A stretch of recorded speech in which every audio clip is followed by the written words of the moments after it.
This is the second video for Unit 5, Section 2. Okay, working with logs. Now we are writing these logs as a sum or difference. Well, 39, you were just, remember that 3 can go as the exponent of that. So that's what you were asked to do, log to the base 11 of x plus 2 cubed. Then number 40, we are to write this as a sum or difference. Since it's 5x, we can take the log of each one of them and add them together. Then, number 41, I went ahead and did this, and also because you needed to factor it. X plus 5 and x minus 3. Then you can separate it as a log to the base 7 of x plus 5 plus log to the base 7 of x minus 3. Number 42, since you're dividing, you can subtract the two logs.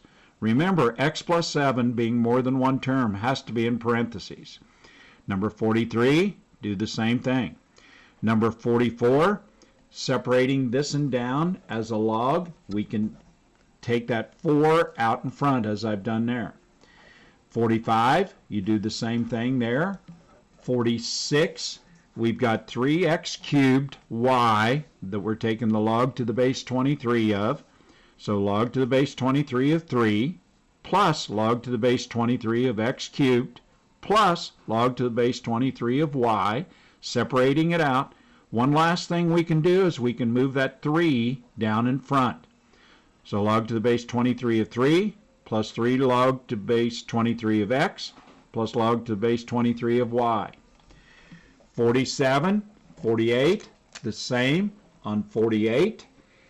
We've got 2 times x minus 5 divided by x plus 3 cubed.